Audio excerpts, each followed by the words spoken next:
So a mamish. Oh yes. It's his fault. Good. It's good. It's good. It's good. Everything's good. Okay. Hello.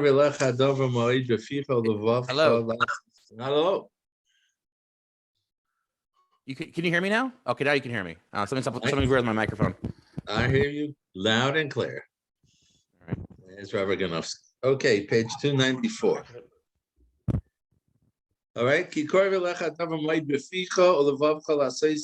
the pasuk in Chumash. It's something that's very close to you. It's in your mouth and in your heart so that you can't keep it. Explains Rav Miller. It's in your mouth and your heart is referring to Torah thoughts carried in your mind, also described with the word heart. The thoughts of your mind or heart need to be verbalized by pronouncing them with your mouth. That's why the pasuk is saying, that's what is in Chovos haLevavos is teaching us. So you have to do it through your speech and through your thoughts in your mind. A major part of Torah involves speaking. Tefillah, learning Torah, bein adam l'chavera. It also involves b'levavcha. Your thought, you can control your thoughts. It's not hard to put thoughts into your mind, even though you don't think them naturally. Just to fulfill your perfection of character, you could add these thoughts. Then he speaks about this the whole time. That you have to train yourself to be thinking Torah thoughts. When we learn Sharabachina, how to look at the world, how to go by the fruit store and see what you see and appreciate the fruit. So these are all thoughts that you have to teach yourself to be thinking. Of course, you have the Sheish Mitzvahs Tmidiyos that you have to be thinking about. You have to train yourself. But besides that, he says, it also needs to be verbalized.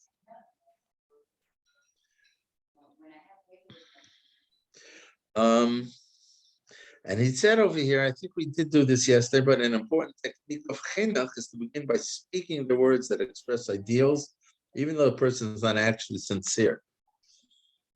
He has somewhere many years ago, I saw he had a list of 10 things you should say every day. And he's saying, even if you don't, you don't believe it 100%. Look, we have the 13 animals. Let's start with the first one. Are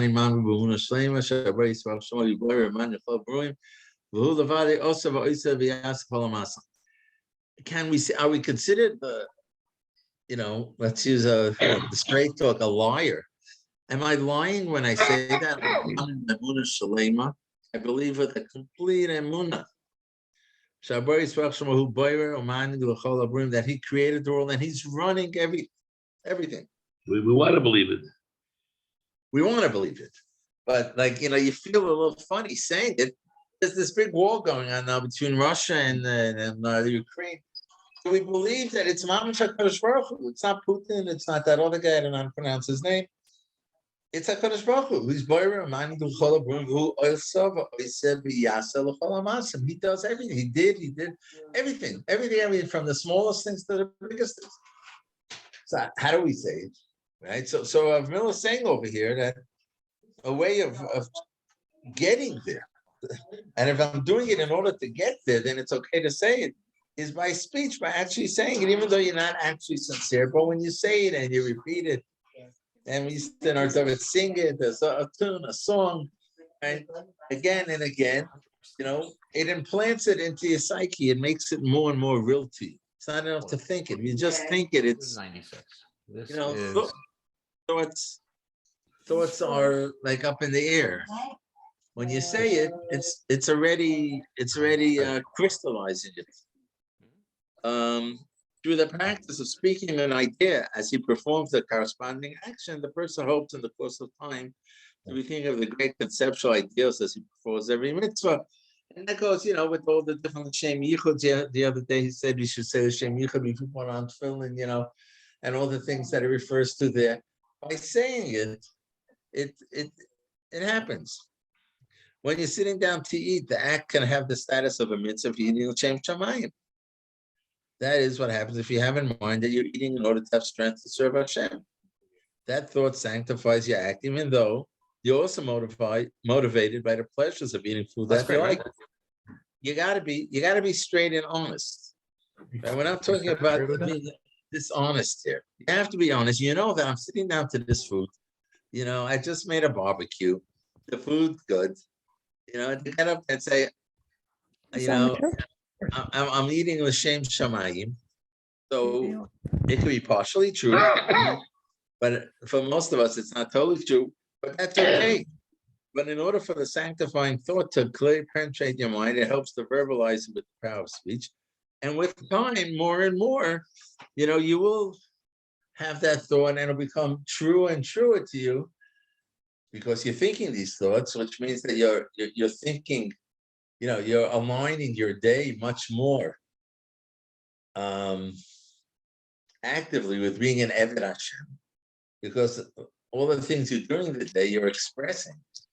Doing this as an Eved Hashem, doing this, I should be healthy. I'm doing this, I should be able to serve Hashem better. And the more you do it, so the more it becomes true, just by the fact that you're saying that and you're doing it. And then it also becomes truer to you. Similarly to mitzvah to love a fellow Jew. This is something you do with your mind. And in order to make it happen in real life, it helps to follow the guidance of Shammai. And Pirkei Avos, who said, greet everybody with a cheerful face. You could do this by smiling and saying, I'm glad to see you, even though you don't feel up to it yet. Start by saying the word. And after a while, the thought will become part of you. Okay? Attitude comes first. Omar says, haLevavos, another pasuk.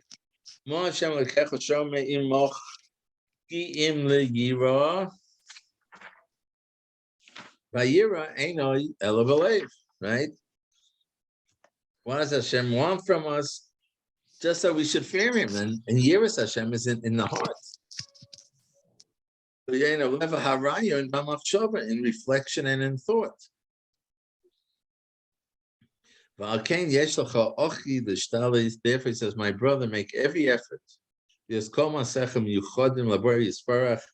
Wrapping up Shar, Yichud Hamaaseh, should dedicate all your actions, should work on doing that. Dedicate all your actions to the Creator.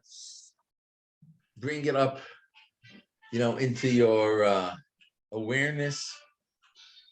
And after a while, you start catching yourself when you're doing a mitzvah, and perhaps you catch yourself thinking, oh, I hope somebody's looking. I chuckled a little bit better. I counted a little louder because people are looking, et cetera, et cetera. And that's obviously the first step. The first step in Yichud Hamaaseh is to be aware of these pagomim, these loy lishmas. And then once you're aware of it, you can work on eradicating it from you and really having kavanah that you're doing because HaKadosh Baruch Hu. Whether you're working, whether you're exercising, whether you're going to sleep, no matter what, try to aim it in the direction of serving it. He's saying an interesting thing. He's saying, just try, give it some thought. Give it some thought. We go to sleep, we eat. Do it? Does it even cross our mind? And Ramil is teaching us, direct it by starting to think these thoughts. You start directing your actions that they should be all avodas Hashem. If you follow that advice, your toil will not be in vain and your efforts will not be wasted.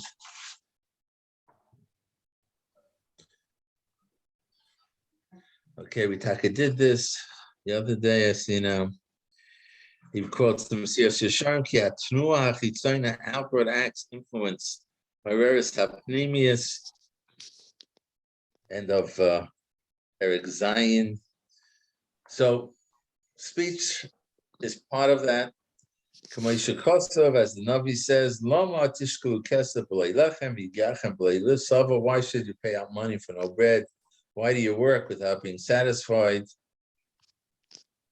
Right. So if you work all day in this world, you should get paid for it. But for that, you have to have the right intention, and you're doing avodas Hashem. If you're just eating, even if it's making you healthy, right? You're eating good food. There's a lot of people out there in the world, I'm told. I can tell by the amount of health food stores there are. right? And even here in Yerushalayim, that they eat healthy, but it never crosses their mind to eat healthy so they could do Avodas Hashem. They eat healthy so they could have a good time. They should be healthy and they want to live a long life and they want to have pleasures and do whatever they have to do. So you don't get schar for that because you didn't eat the Shem Shamayim. You ate the Shem yourself. But if you give it some thought, it's already changing what you're eating. It's changing how you're eating. It's changing, and then kaval, come on out to do that, and then you get schar. And now, my dear reader, don't neglect what I brought to your attention. And I really think that this shar is all about. Maybe the whole thing is because it's Chovos haLevavos, but this whole shar is all about an awareness. Awareness when my actions, what am I thinking? Why am I doing them? And that's the whole Yichud of Yichud Hamaaseh. But where are you doing them? And then correct them and do that. So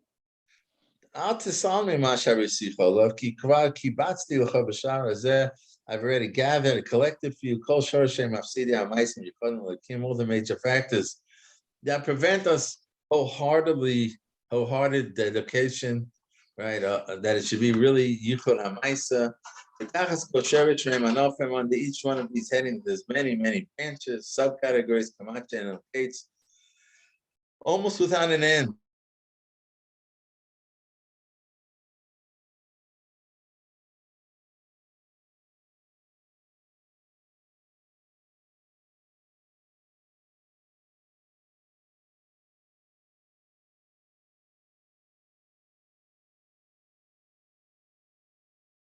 Of Hashem, and entirely devoted to His name.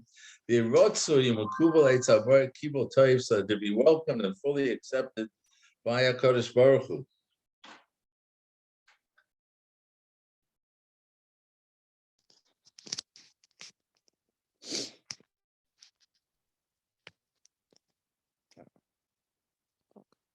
No.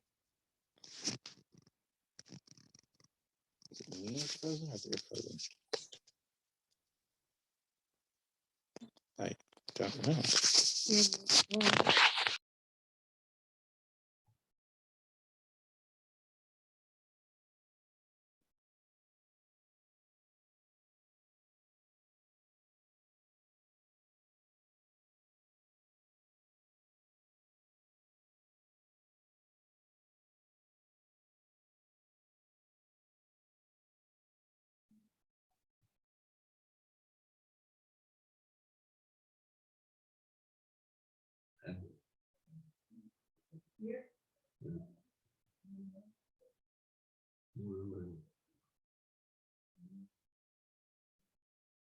What happened?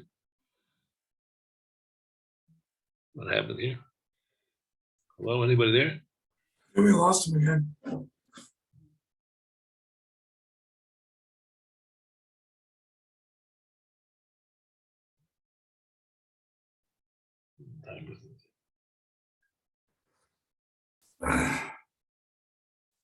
Ron, what did you do? In the meantime, what's your schmooze tomorrow? Well, it's not tomorrow I yet. didn't do anything. I'm not even hosting. I still bring you. What? Berganowski, what Berganowski could say your schmooze tomorrow. In the meantime, We're going to talk about Amalek and Purim, and have to work it out a little bit more. Pro or against Amalek? Amalek is, you know what? I'll just quickly with Amalek says, I always had a kasha. What did they just did? They just cracked the arm, so the tribe was destroyed. But what is Amalek coming from? When I like everybody knew what happened, and okay, they don't like it, but why are they a little bit afraid? So I always say, because in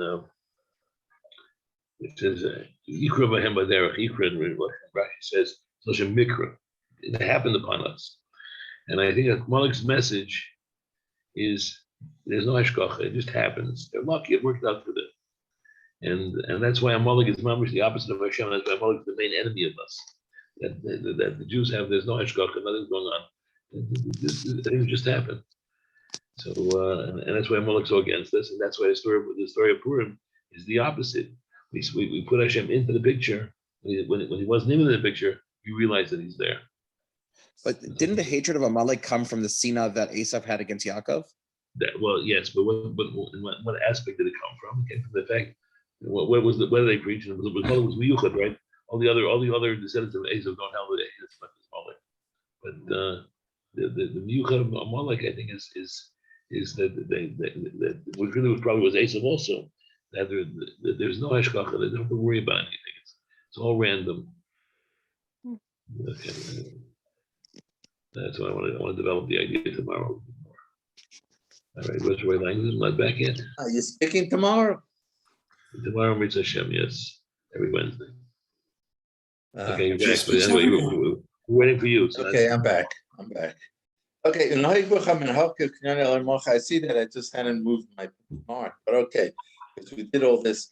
In general, behave with respect when you're serving Hashem. Do it the same way you do with your worldly affairs.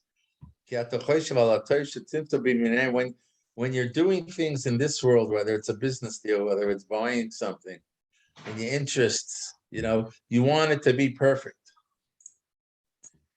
And whatever's furthest from the defect, you stay away from that. Free of ziyuf, of adulteration, untainted by impurities. Whatever you buy, you try to get the best quality. When you go to a fruit stand, as he said, and anyone goes to a fruit store, sees how everyone picks up fruit by fruit and checks it out. Right? And then you put it back, because this one has a little soft spot and a little brown spot. When you're doing Avodah Hashem, it should be the same way. You came to since you do this, when it comes to concern of this world, Kol Shekain, certainly so. Shetasik Yiflaim, you should do even double. Binyane Achlisa HaKayemes, when it has to do with your eternity. Ubamash Teskar Elokim, and things that are going to bring you close to Hashem. So it's not always a true analogy. What's that? There's not always a true analogy. A lot of people will skirt on the quality of what they have in this world because of cost or volume. So I don't think it's always a one-to-one type of comparison, even though I understand the point you're trying to make. Okay, so then I could go on.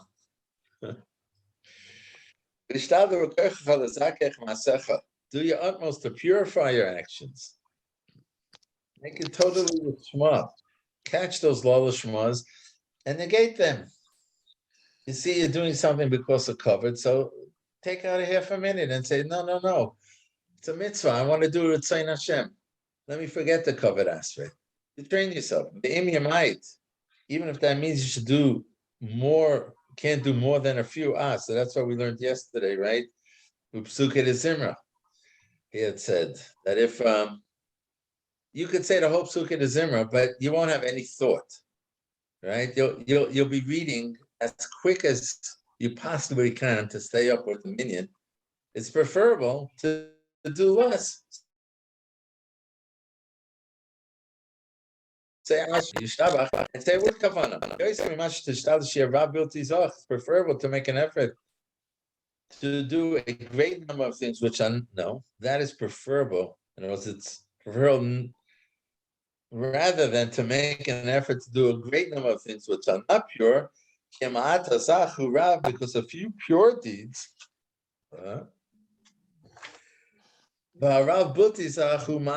where it's worth a lot, while if you have a lot that's not pure, it's ma'at, it's little, and it's worthless, doesn't have a te'elis.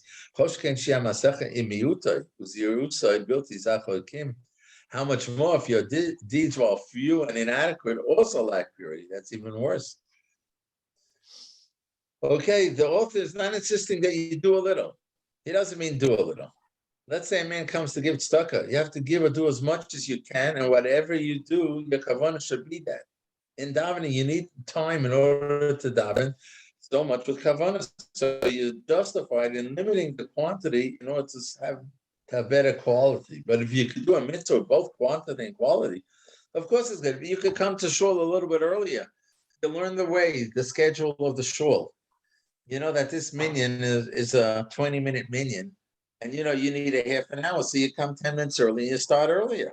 That's of course the best. But if you fall into a place where you see you can't keep up and have kavanah, it's best to skip where you're allowed to skip, he's saying, and do the rest properly.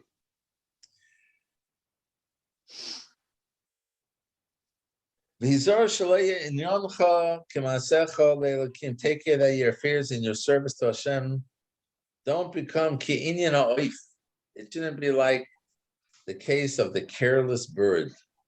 She'amal of a kosav, that the pasuk in Eov says, shehi yoledes habeitza, it lays an egg, and then warms it on the surface of the earth. In other words, it doesn't hide the egg in a nest, it just lays it on the ground. Because of the inadequate guarding of the egg, to the point where then the other animals destroy it. And it won't give birth, it won't hatch, it won't produce a chick. Right? This is an analogy for the deeds of people who serve Hashem. Their deeds could be very beautiful if they are guarded in the right manner, but if they do it in a careless way without any proper intention, nothing comes of their deeds. Just like this egg was born, but it'll never hatch. Another pasuk in Iyov, Kenaf rinonim nelosa im evra chasida vinoitza. Though the wings of the ostrich are admirable, Kanaf rinonim ne'elosa, that's praiseworthy. Im evra chasida v'noitza, are they like pinions and wing feathers of the stork that is able to fly upward quickly. Kitaz zeiv la'aretz beitzela, val offer techamim, therefore she leaves the eggs on the ground where the dust incubates them. But Tishkach she forgets that a foot may crush them. And the rest of that pasuk there. He brings the rest on the bottom. And the wild beasts may trample them. Hikshiach bonel, she's hardened against her young. Loyla, as if they were not hers. Levik Yigia Bli Pachat, she's unafraid that her labor was in vain. And she just lays the eggs there on the ground and leaves it. The ostrich, explains Rav Miller what this pasuk in Iyov means, corresponds to people who have the ability to produce the most beautiful deeds, but they don't. They do things in a way that doesn't have much substance to them. And the end is that nothing comes of it. Their lives are full of unfulfilled achievements. That's, I guess, the mashal to the egg. Laid the egg, but it's not fulfilled because they got crushed and it doesn't end up hatching. So too, we may do many actions, but we don't do them in a way that they should have results. So their lives are wasted in unproductive results, things that turn out to be disappointments. Likewise, when a person does mitzvahs in a way that the mitzvahs don't have much value, it's a tragedy. If the mitzvahs were done properly, they would be a tremendous achievement, a happiness for the person. But by doing them in a careless way, the beautiful mitzvahs are smashed and ruined. Because the Chacham Shlomo Melech already praised the creature that's the opposite of that, referring to the ant, with its diligent and worthy exertions to achieve its goal. And he instructs us to examine it and learn from its behavior. Even though the ant is one of the weakest of the insects, what does it say in Mishlei? Go to the ant, you lazy one, observe its ways and learn.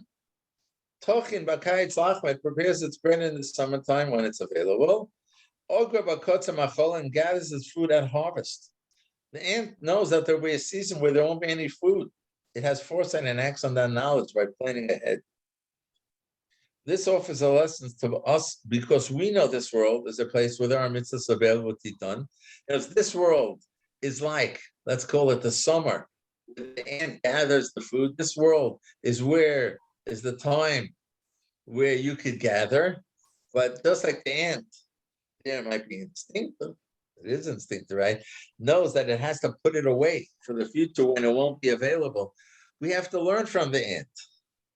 Instead of learning from the ostrich that starts things and doesn't do it right in a way that it'll produce, we have to learn from the ant that gathers at the time when it's available for the future when it won't be available, right? This world is a place where there are mitzvahs available to be done, but in the world to come, no new mitzvahs will be available. Just as the ant hastens, you see the ants always running around to lay up its stores of food in the summertime, scurrying back and forth all day long, carrying to the nest every little crumb it finds. So too in this world, every little bit we can do, as much as we can do, and the best we can do, prepares us for the time when no mitzvahs will be available anymore, and that's in the world to come. The Alta of Chovos said, woe to us that we have to go to the ants to learn how to behave. And greater woe to us that we don't learn from them. Very good, very good. This is mamish, the end of this shar. We brought to your attention only a few of the many things that deter a person from serving Hashem with pure intent. Some people think we've been saying more than enough. They say so many details, it's boring already. But the truth is that we spoke only about a small part of what needs to be said. But I don't think it's too much, and don't be discouraged by it. For in proportion to the value and the importance of the work, are the difficulties that arise in it. If you're there's a very big difference if you're building a space shuttle than if you're plowing a field to plant potatoes, right? In the space shuttle, there's so many more things that could go wrong, and how much more concentration and preparation needs to go into it that it should be successful. Well, when you're planting potatoes, so much less. So when you're discussing avodas Hashem and mitzvahs that are eternity, right? There's so much possibility of things not being done right, and how much effort we have to put in to focus and make sure we're doing it right. And the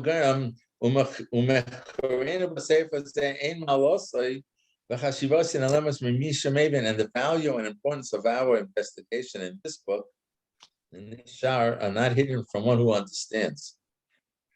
Oh, look, he gives this example I didn't even see. If you're going to dig a ditch, you don't need elaborate instructions. Nothing much can harm your work. But suppose you're a watchmaker where every little detail is important.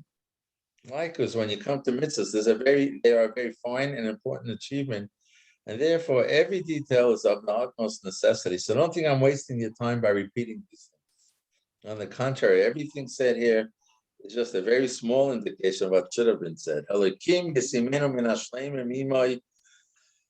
gives us a bracha, he gives himself a bracha. May Hashem in his mercy place us among those who are wholehearted with him, right? Yichud Hamaaseh.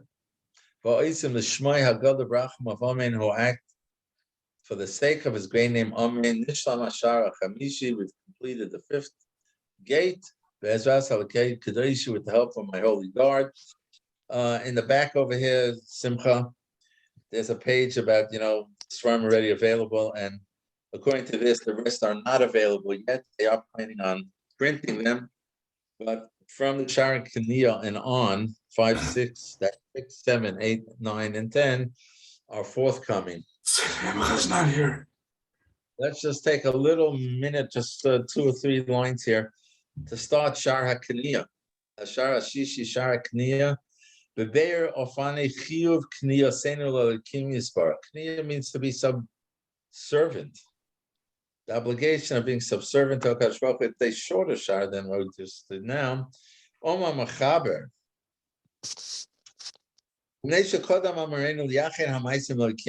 Since what we spoke right before this is the Yichud Elikim. And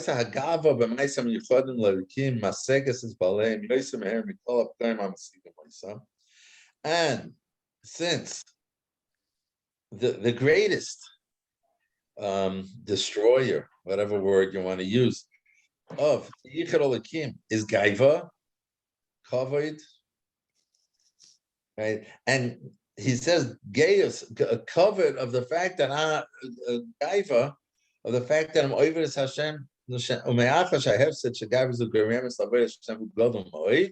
The Chenvisi says, the Chovos haLevavos, I realize ki anochot shebedvarim shani tzarach, the next thing that's important for me to discuss. What is the tool to stay away from gaiva, arrogance, and that's kniya. Okay, we'll do this again. What's today? Today's Tuesday, I think. Yeah. Mitzvah.